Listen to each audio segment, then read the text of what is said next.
years, people have talked about Drake giving new artists a major boost with a feature, either on one of their songs or guesting on his projects. Because he's seen as putting so many rappers on over the years, it's no surprise that a lot of them feel indebted to him. I mentioned Drake, like he a cool dude, you know what I'm saying? He like, Right.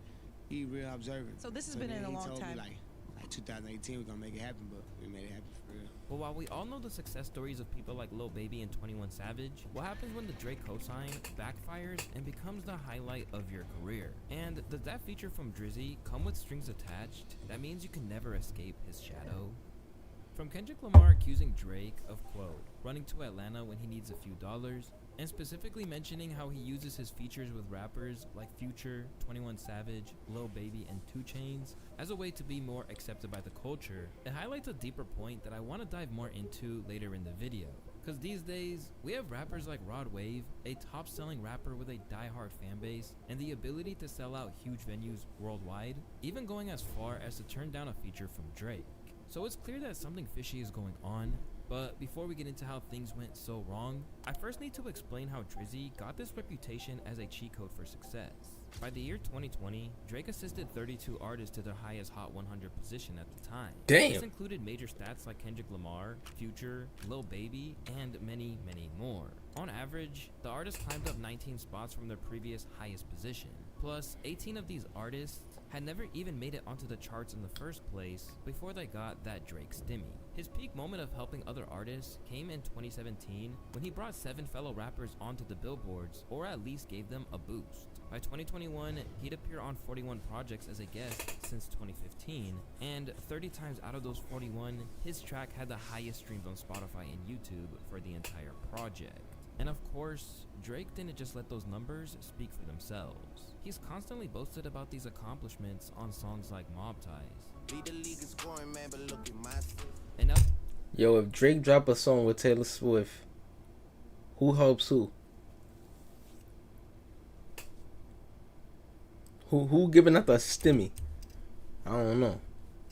that Drake is facing opposition from artists like Future, Rick Ross, The Weeknd, and Kendrick Lamar during the Rap Civil War that's taken a hold of the game, his track Push-Ups also hinted towards those who benefited from the stimulus package, with shots like every song that made it onto the charts he got from Drizzy, and your first #1, I had to put it in your hand. Because of the reputation as a hitmaker who can uplift an artist's career, it's meant that getting the guest spot from Drake outshines cosigns from legends in the industry. A Jay-Z feature is still considered one of the most important features you can get to this day. Drake. This was especially true for someone like Lil Durk, who was famously featured on Drake's absolute smash hit, Laugh Now, Cry Later. In the studio, right? This motherfucker Drake come through the DM, like, oh, see your number. Man, you told me this before. I supposed to be on that compilation he did, like, dropped like 4 songs, and get on it. So when he said, give me his number, he sent the song through. I called everybody. Are you rich? It's over with. Like, he got that touch for real. You hear me? I turned to a fan that motherfucking day. I called everybody. Mama, it's over down. with. I'm finna do this motherfucker. We finna fuck him up on it. We finna go. And then so we came out, and the song was during the pandemic. Yeah. We went straight to 100. And then it just kept Shout out to Drizzy, man. Yeah, shout out Drake though. He definitely helped the motherfucker out 1,000. Praised by so many who got that first taste of the Billboard through him, it's one of the few things that, until recently at least, most of his fellow MCs were happy to salute Drizzy for. I'm the only person that put on for me when I ain't have nobody was Drake. I'm talking about Drake was the first person to put on like before anybody. He didn't want to sign me. Yeah. He didn't. I keep seeing people bring up like videos like this, like ASAP Rocky talk about how Drake and signed him and shit, or how Drake helped him. But you can help someone and still do them dirty. Just because I help you don't mean I get to violate you and we could be cool just because I helped you in the past. That's not how it works. That's why when you see these Kendrick videos flowing, oh, he gave Kendrick his first #1. Yeah, bro, but you don't know what happened after that. When it was like, yo, that's raw talent, yo. Like you gotta shine, yo. I'm gonna see to it. I ever owe Drake. Well, that's a little awkward now, considering the recent events that's taken the game by storm. But as much as Drake fans like to talk about how he can basically give rappers exposure or even revive their careers, this is only one side of the story. Because for every success for people like Flocko, Savage, or The Weeknd, there are people like BlocBoy JB, Sosa Geek, OVO Signese Division in the UK Gigs, who haven't returned to the Billboard charts ever since. As for others who kept their place in the game, the problem is that they just failed to replicate the early rush of publicity that came from the Drizzy feature. That's why when the new artist 4Bats got a collab with Drake, which debuted with 3 million streams in its opening 24 hours on Spotify, not everyone saw it as a good thing for his future. So, who are the artists whose careers capsized after getting the call from Drake? And how much is he to blame? When you think of an artist who fell off after getting the Drake feature, they don't come much bigger than BlocBoy JB. A Memphis MC who initially garnered attention with tracks like Shoot, Rover featuring 21 Savage, and the dance that Fortnite would later steal, BlocBoy JB found himself getting the famed DM from Drizzy where he claimed he was his favorite rapper. They would eventually collab on a hit song titled Look Alive, and it went crazy when it debuted, as it basically took over the game and quickly landed BlocBoy in the XXL freshman list for 2018, as well as a record deal with Interscope. Peaking at number 5 on the Billboard charts, the track's official video now has over 390 million views on YouTube alone. But for all the momentum he had, it's all just evaporated once Drizzy did what he always does and moved on to the next hot thing. When his debut album I feel like every time like a new artist like 4Bats or BlocBoy JB come up, Drake gets on the song to like experiment with the sound. Like the 4Bats, he's trying to take, not trying to take, but he's trying to emulate that 4Bat sound in that song. And the BlocBoy JB, he's trying to emulate that Memphis sound. So it's like, I think that's why he does it. Boy dropped in 2020, it failed to chart, and the same unfortunately goes for 2022's Back to the Block. Although he still has his loyal core fans, resulting in 2.4 million listeners on Spotify, he struggled to come to terms with the negative impact that Look Alive had on his career, even when people pointed out to him. Do you feel like you, in some ways, you kind of blew up so fast that it gave people weird expectations of what was supposed to be coming from you? To be honest, I feel like I didn't even blow up that fast. It's just like motherfuckers weren't even on me. So when I had this song, it blew up. I didn't blow up, the song blew up. So like, people didn't even just know that I had like fucking 4 mixtapes out before this shit. So I always had a grind anyways. So I feel like people just don't understand that. Even though things aren't in his favor, BlocBoy is confident that good things are coming his way. At least he don't make no excuses though. And will eventually step out of Drake's shadow. Yeah, they'll tune out, and guess what? They're gonna come back again. If I see like, it's just time. It just take time. And like, the longer you keep rapping, and the more you keep going, it's the bigger your fan base get. Like, I know when I first dropped them were my real fans. Like, I already knew that, because every time I look at my comments, we see something about Drake or some shit. But now, like, the comments change. What's interesting is that these days, BlocBoy is trying to ride the same wave by reaching out to Drake for another collaboration. This time, he didn't just slide into Drake's DMs, but he made it public on his Instagram story saying, "I think it's time for another one at Champagne Poppy." This time around, even Drake's fans recognized that there wasn't much for the Six God to gain from teaming up with BlocBoy ever again. Some even have gone far as to comment things like, "Drake probably avoiding watching that story right now," and BlocBoy fell off. No way That's to ride fucked there up. for the boy. Rather than being the megastar that Look Alive set him up to be, BlocBoy is now left in obscurity, and his fallout is even being mocked by fellow rappers like Bandman Kevo. Yeah, he fell off.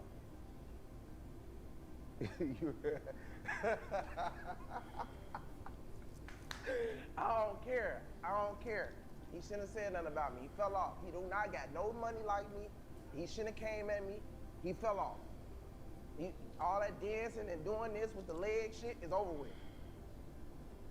It's over with, bro. You don't got it. Once riding a wave that Drake hopped on, only to jump off before it faded, BlocBoy isn't alone in briefly benefiting from Drake's knack for recognizing what's hot in the culture. Sometimes this phenomenon even extends to rappers from Drake's own city, which was the case for a rapper by the name of Smiley. An underground MC from Toronto, Smiley started his career rhyming with the Garden Gang Click.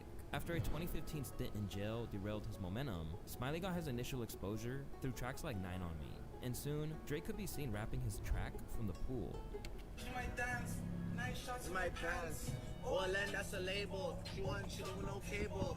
Now I'm popping there annoying. Wow. I don't join in. Right. Officially on Drake's radar since 2017, he soon signed to Drake's OVO label, and to him, it seemed like the perfect scenario. At that point, Drake really started pushing him heavily on social media.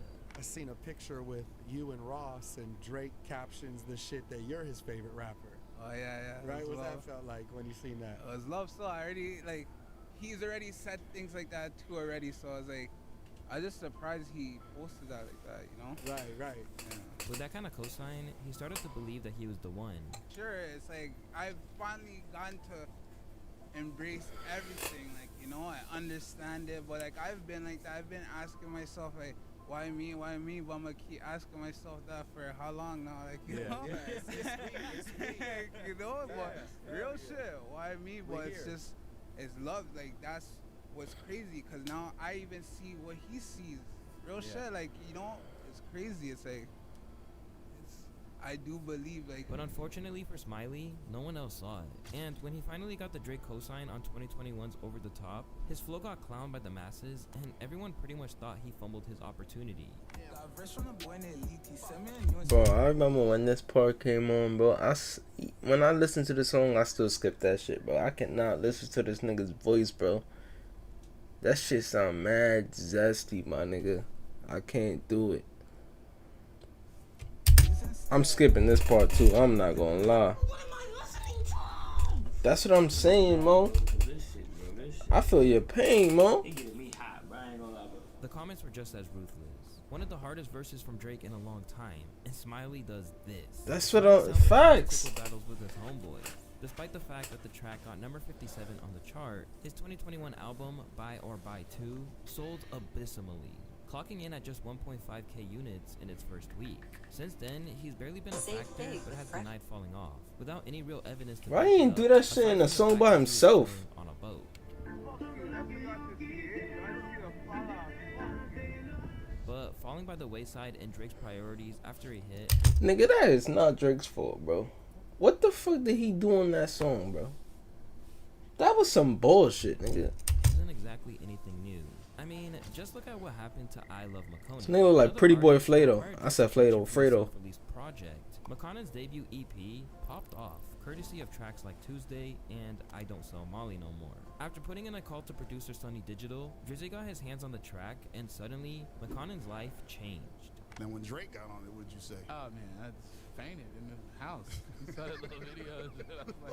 I was like, what the hell happened? You know what I'm saying? I was just tripping with my friends, you know what I'm saying, smoking weed, hanging out. Somebody tweeted me a link like, oh, that new Drake and I Love McConaughey is fire. And I just favored it, like, oh yeah, that would be dope. He must mean like if me and Drake made a track, Right. that would be hot. And I was like, yeah, that would be hot. The official OVO page tweeted me and was like, Drake, I Love McConaughey featuring Drake, Tuesday remix. And I was like, what the hell? I was like, no way. I met Drake after the show, after watching the show and shit. And then he came up to me singing some more lyrics from like I Don't Sell Molly and all that. And I was just like, what? How do you know my music? You know what I'm saying? Soon after that, That's how you butter them niggas up. You be like, yo, you my favorite artist, gang. Word. Nigga, that's that flow. As soon as he touch you, that's like Thanos taking that fucking, that stone off you, nigga. Another flow. McConaughey signed That Space Jam basketball, nigga. Fucked up. to OVO and thought he won the music industry lottery. But just a year after he got signed, the Californian was lifting the lid on the experience and even claimed that Drake threatened to put hands on him at one point. In a lengthy interview with The Fader, McConaughey expressed how he felt like Drake and his crew were, quote, scared when they saw how easily he could cook up some bangers, before expressing how he felt betrayed by Drake's camp for the way he was treated when he entered their orbit. Why y'all want to play games? Why didn't y'all just tell me you didn't want to fuck with me anymore and just let me go about my own way? Why did y'all make me chase you all the way the fuck around? And make me look like a fucking fool? Why would you do this? I was threatened by others. Someone I so-called look up to, saying, we gon' fuck you up the next time we see you. Believing that OVO only signed him because they needed a hot song, McConaughey has stayed on his independent grind. but nothing's ever hit the same since he had this misadventure with OVO. But while there might have always been a ceiling on McConnell's success anyways, one person who many think has been held back by his association with Drake is Party Next Door. An R&B pioneer in the eyes of the fans, the fellow Canadian has been clicked up with Drake since 2014. And while The Weeknd refused to sign to OVO, Party Next Door was happy to sign his name on the dotted line. I could go to a label where they don't know how to handle me and they don't care, he said of his decision. Or I'll have a mentor who's been through it, who knows exactly what I want to mean to my city and what I want to achieve. They know how to handle your emotions. I'll have freedom and guidance. Even though he claimed to have all this freedom, he later revealed in an interview that he had to give Drake the track Wednesday Night Interlude for one of his projects, even though he wanted it for himself. But there's no denying that Drake made a really big impact for him. In 2016, the OVO sweatshop, nigga. And in 2019, get down or lay down, nigga. You know the vibes. But there's times where PND's frustration with his role at OVO has boiled over, particularly when it comes to writing for other artists. I'm 23, but I feel 43. You know what I mean? That's something to write for these other people. PND has faced criticism for either sharing his hits with Drake or finding his biggest successes alongside him. He once tweeted and deleted his plans to leave the label after one more album in November of 2020 when he wrote, "One more album, then I'll tell y'all what it's like." But now that so much time has passed, it's hard to imagine that even as talented as he is, that he could ever reach the full potential he had before wasting valuable time on the shelf at OVO. As for others, the Drake cosign seemed to come at the perfect time, only to be unable to capitalize. This was definitely the case for Young Blue. An Alabama artist who initially made waves back in 2017 with Miss It, Blue has always had clear star power. But when his buzz started to take a little dip, having Drizzy hop on 2020's Your Mind Still changed everything for him. Before that, he was battling to get a fair deal from record labels and almost signed his life away on what would have been a terrible contract. But the minute that he was seen next to Drizzy, he suddenly had leverage. The deal they was offering me, it was like a lot of projects involved in that. Like, and I was just like, man, I ain't got no other choice, Like man. I'm 3 just projects? finna take the opportunity, huh? Like three projects or something? Like 4. And they wanted my old masters. You know what I'm Oh, saying? hell to the fucking no. And it was a number like 250 type shit. You feel me? 2.5 mil? No, like 250,000. Get the fuck out of Okay, yo. Just put it in perspective. You know what I'm saying? Like before the Drake record dropped, well, soon as the Drake record dropped, I was having bidding wars between $8 and $9 million. Really? Yeah. The lead single from his album Moon Boy, the record peaked at number 12, and soon after, he was blowing up like crazy. But to this day, Your Mind Still has doubled the plays of his next most popular song. And while albums like 2023's Love Scars 2 did alright, he still hasn't been able to get a hit that comes anywhere close to the impact of the collab with the Six God. Through these artists, we get a glimpse into the potential negative effects of getting the Drake stimulus package. But why does this happen to so many of them? And who exactly is to blame? Drake's critics often suggest that there are hidden reasons behind this collaboration. Since his rise to fame, he's faced accusations of capitalizing on others' sounds or leveraging their hype for his own gain. Back in 2015, when he first started co-signing Kodak Black, Earl Sweatshirt... But when the biggest artists use your same flow, you're gonna want to hear it from him. You're gonna want to hear Drake do all those different sounds, because it's like, if I do a song in Spanish and then this nigga takes my flow in Spanish and he's the biggest artist, you're gonna want to hear it from him. called him a vulture on Twitter. He's the biggest artist, bro. It's gonna sound like I'm copying him. I said him. It's gonna sound like I'm copying him after, just cause he's the biggest artist. So he's gonna have way more reach than everybody else. So by the time my flow get at everybody else, they're gonna be like, oh, we heard this shit from Drake. So it sounds old already.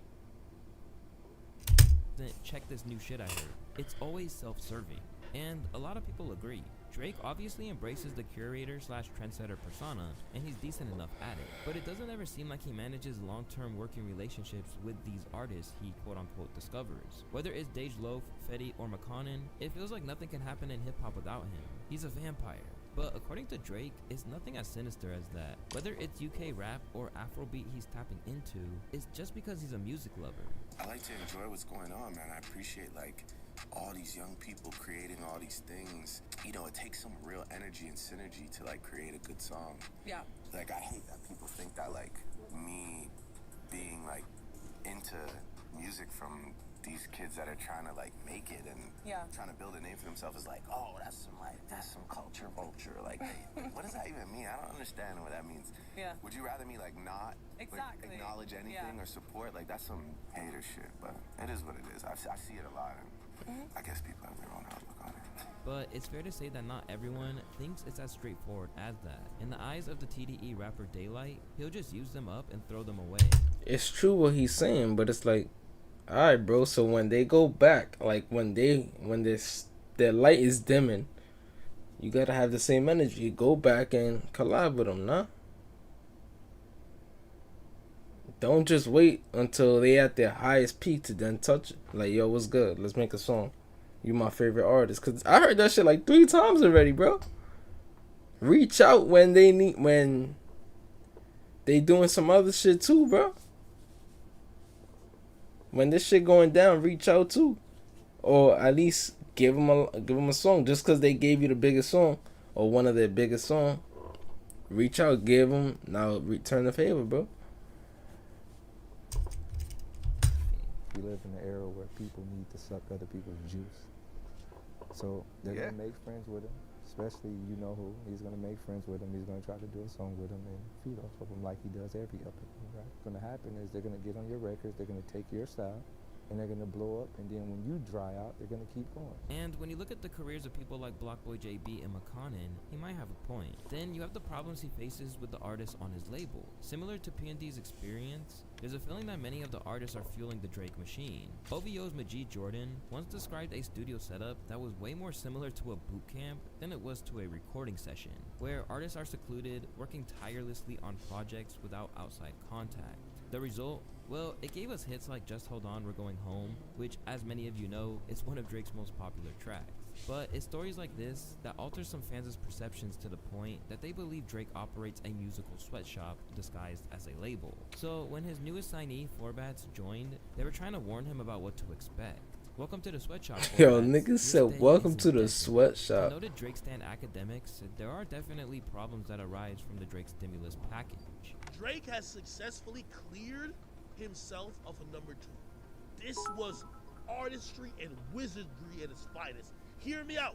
Drake rocked all these newcomers to sleep that could be possibly an incumbent. Okay, little baby. All right, bet. You know, see, Drake never hates on the new guy. He just shows him overly love and almost gets credit for the new guy come up.